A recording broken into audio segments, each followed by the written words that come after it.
Fenêtre sur l'emploi vous est présenté par Le Bon Coin, le bon partenaire de vos recrutements.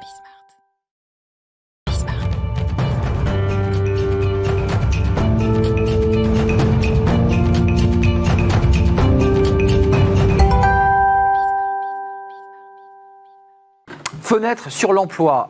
On parle d'emploi, on a parlé des stations de ski, de ces 120 000 salariés, emplois directs et indirects. Et puis c'est aussi la montagne, on ne le dit jamais assez, l'opportunité pour des gens demandeurs d'emploi de pouvoir faire un job, trouver un job saisonnier. Amélie Favori-Guittet, c'est toujours un plaisir de vous accueillir, vous êtes toujours souriante. Vous avez décidé de nous parler aujourd'hui d'un sujet important, qui est l'importance, je dirais presque sociologique, d'embaucher un demandeur d'emploi. On défonce une porte ouverte, oui, il faut embaucher des demandeurs d'emploi, puisque à ce moment-là, ils ne sont plus demandeurs d'emploi. Mais vous avez essayé de nous en parler sous un angle un peu sociologique. Pourquoi c'est utile, Amélie ? Surtout une chance pour l'entreprise d'aller voir un petit peu ailleurs ce qui se fait, plutôt que d'aller choper à la concurrence le clone de ce que l'on avait déjà dans l'entreprise. Ah oui. Donc déjà, il y a 4 raisons. Ah oui, je veux le concurrent, lui, je le veux. Voilà, c'est le truc classique. Les RH ou les cabinets de recrutement ont plutôt l'habitude d'aller choper exactement aller le chasser même... voilà. C'est ça. C'est pour ça qu'on les appelle les chasseurs de tête. Moi, j'appelle ça des coupeurs de tête, mais bon, c'est un autre débat. L'idée, c'est déjà de se dire qu'un chômeur, il reste pas toute la journée sur son canapé. C'est faux. Il continue à se former. Donc, il va faire des MOOC, il va suivre des formations, aller à des conférences. Il n'a pas perdu tous ses neurones parce qu'il est au chômage. Donc, en fait, il est souvent même mieux formé qu'un collaborateur qui reste un peu plan-plan. Ah oui, vous impliquez le fait que pour un recruteur, un demandeur d'emploi, c'est quelqu'un qui s'est un peu démonétisé. Vous dites non. Non. Au contraire, il est 10 fois plus motivé parce que potentiellement, il a envie de retrouver un boulot, il n'a pas envie de rester à la charge de la société, il en a un petit peu marre, il a envie de payer ses factures. Donc si on lui donne sa chance de retrouver un job, il va se défoncer 10 fois plus que quelqu'un qu'on est venu chasser et qui arrive un peu en grand vainqueur. Mais là, c'est un message que vous envoyez aux recruteurs, aux entreprises. Ouais. Pourquoi ? Parce qu'elles n'ont pas le réflexe du demandeur d'emploi, c'est-à-dire qu'ils ne vont pas forcément voir Pôle emploi si dans le vivier des demandeurs d'emploi, il y aurait leur profil. Ce n'est pas naturel chez eux, non. Ça. Vous qui êtes spécialiste de la question. Ça l'est encore moins au sein des cabinets de recrutement. Nous, c'est notre créneau chez nous, chez Madircom, mais dans beaucoup de cabinets, ce n'est pas le cas.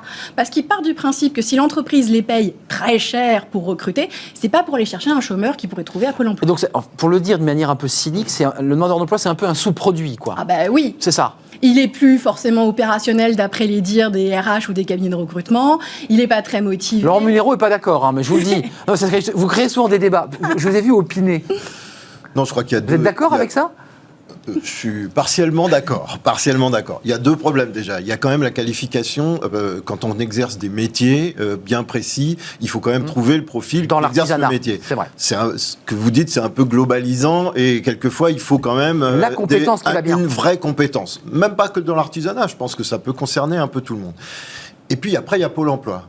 Nous, quand on représente des petites entreprises, difficile de travailler avec Pôle emploi. C'est vrai. Vous faites une annonce à Pôle emploi, c'est bien soit on vous envoie 200 candidats qu'il faut trier vous-même, vous vous en sortez pas. Et vous laissez tomber. Ouais. Vous savez que ce qu'on utilise aujourd'hui dans l'artisanat, aujourd'hui notamment, on utilise Le Bon Coin comme recrutement. Et oui, qui est devenu un des premiers recruteurs. C'est là-dessus qu'on va trouver des collaborateurs, alors qu'on ne le fait pas à Pôle emploi. Donc il y a une petite problématique là-dessus, c'est pour ça que j'opinais. Amélie, c'est intéressant.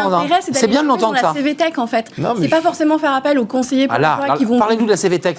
Qui vont vous donner 200 CV et que vous allez devoir trier vous-même. Par contre, la CVTech, vous pouvez faire vous-même la sélection et vous pouvez vous-même décider quel candidat vous avez envie de contacter. Vous avez la CVTech de l'APEC. Ce sont 2 CVTech qui sont gratuites et qu'il faut justement utiliser parce que tous les candidats déposent leur CV sur Pôle emploi et l'APEC. On en a beaucoup parlé hier déjà sur le plateau, on parlait de la CVTech, donc c'est une sorte de grosse base de données. Grosse base de données où par tous thématique. Les candidats mettent leur CV, essayent de le mettre à jour le plus souvent possible et on peut les sélectionner en fonction des diplômes, de l'expérience, de la localisation, du niveau de langue, ce genre de choses.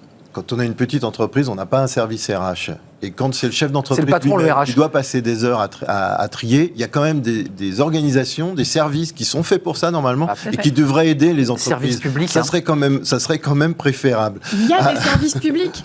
Très souvent au sein des mairies, vous avez des services emploi et développement économique qui peuvent vous aider parce qu'ils travaillent justement avec Pôle emploi. Avec et ils sont au plus près du bassin. De communes. Oui, des comités de communes aux comités d'agglo général. Voilà, ça, des maisons d'emploi, des communautés de communes et tout ça, ils peuvent véritablement aider. Le message est quand même passé. C'est vrai que cette espèce de gros mastodonte qui est Pôle emploi vous envoie 200 fiches à trier, dont les 3/4 sont inopérantes. Et puis ensuite, il vous reste au fond de la marmite quelques candidats. Vous connaissez l'autre intérêt de Pôle emploi ? Je ne sais pas. Elle est taquine. Elle m'a fait un clin d'œil. Les aides financières. Si vous recrutez un demandeur d'emploi, vous avez droit à des aides financières. Eh oui. Et oui, si vous faites C'est une utile. AFPR, Ouais. une action de formation préalable au recrutement pendant 4 mois, enfin pendant 400 heures, donc presque 4 mois, on va dire 3 mois et demi, vous pouvez avoir un demandeur d'emploi gratuitement, c'est-à-dire qu'il continue à percevoir ses indemnités de chômage. Et pendant ce temps-là, vous pouvez le former soit en interne, soit via votre Ce qui permet de découvrir aussi le collaborateur pour Tout à voir fait. si ça fonctionne. C'est une sorte de période d'essai. Complètement. Et surtout, si vous avez un collaborateur ou vous trouvez un candidat qui est bon, mais qu'à 80%, les 20% restants, vous pouvez le faire former dessus. Ça peut combler justement la difficulté de trouver. Vous les l'utilisez bons ça chez à l'UDP, enfin Honnêtement, vos collègues artisans En fait, peu. ce qui ressort dans les entreprises de l'UDP, ce qui ressort, c'est la difficulté de recruter, alors qu'on a quelquefois des postes à pourvoir. Ouais. Et franchement, on a encore, et ça fait des années qu'on travaille dessus, une différence entre ce que recherchent les entreprises et les offres d'emploi ou les Ça se croise. demandeurs Ça se d'emploi. croise. Et on n'arrive pas à croiser. C'est pour ça que la formation est importante, mais il faut aussi qu'il y ait un dispositif qui arrive à faire matcher les deux ensemble. Merci à vous. Merci Laurent Munero d'être resté. Ça crée toujours un débat intéressant avec Amélie Favreguité, Talent Management, entre autres. Mais je ne vous ai pas cité Boost Me Up. Oh, bien, joli. Vous avez vu, j'ai fait d'énormes progrès. J'ai travaillé mon anglais grâce à des formations approfondies. Merci à vous, Laurent Munero. Merci à vous qui nous regardez. Merci à tous ceux qui réagissent, évidemment, et qui font vivre notre émission. Je vous retrouve demain pour un nouveau numéro de Smart Job. D'ici là, portez-vous bien. Merci à toute l'équipe. Merci à Axel Paulou et merci à Fanny Griesmer pour l'émission La Lumière et le Son. Je serai là. À demain. Bye bye.